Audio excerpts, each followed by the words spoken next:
सर्वप्रथम मी या पंचांच्या भूमीला प्रणाम करतो आणि आईबाई प्रार्थना करतो की हातात हातात कुठल्याही प्रकारचा वास्तुदोष, शब्ददोष, क्रियादोष, कुठल्याही प्रकारचा दिवस दोष न लागता आईबाई प्रार्थना आहे की जी शुभेच्छा मी प्रदान करतोय त्याला कुठल्याही प्रकारचा दोष न लागावा. मुळाबाळांसाठी मी नेहमीच दोन मंत्र म्हणत असतो. विश्वानि देव सवित दुरितानि परासव यद भद्रम तन्ना असव ओम त्र्यंबकम जजामहे सुगंधिम पुष्टिवर्धनम उर्वारुक्मय वंदना मृत्युर्मोक्षमामृतात् काल हर दुःख हर दारिद्र्य हर कष्ट हर रोग हर हर हर महादेव.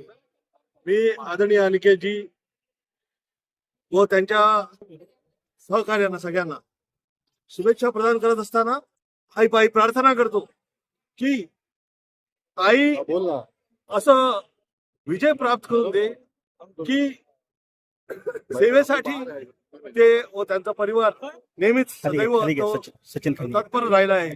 पण तू त्यापुढेही जाऊन ते असं काहीतरी नाव करावे की यापुढे लोकांनी जे काही सांगितलं असेल ते त्यांच्या मनातले विचारधारा असतील ते सगळे बदलून जातील व त्यांना असं वाटेल की ही काहीतरी दैविक कृपा झाली असावी व कुठल्याही प्रकारचा शब्ददोष, वास्तुदोष, क्रियादोष या नावावर, या ठिकाणावर, या दिशेवर, या शहरात न लागावं अशी आई प्रार्थना करतो.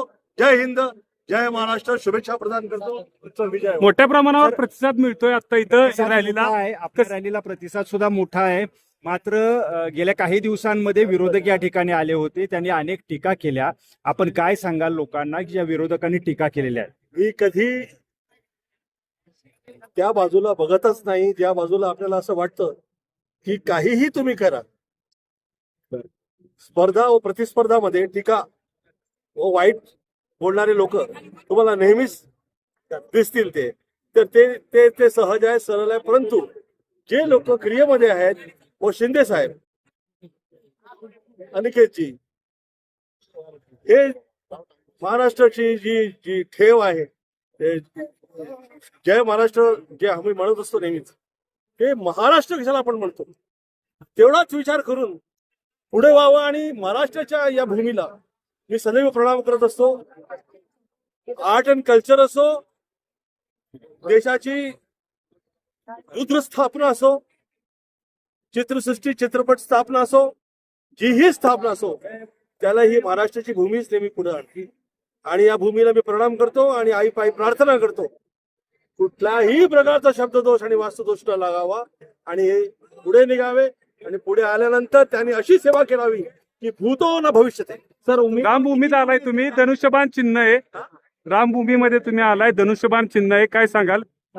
सर्व किती उमेदवार निवडून येतील असा आपला अंदाज तुमचा? आज चिन्ह घेऊन आम्ही या भूमीच्या कृपेनं पुढे आलेलो आहोत. ज्या बाळासाहेबांच्या कृपेनं आम्ही पुढे आलेलो आहोत. ही कृपा सदैव राहील. ती आहे आणि सगळे जेवढे उमेदवार आहेत त्या सगळ्यांना मी आई प्रार्थना करतो त्यांचा विजय व्हावा. ठीक आहे, धन्यवाद.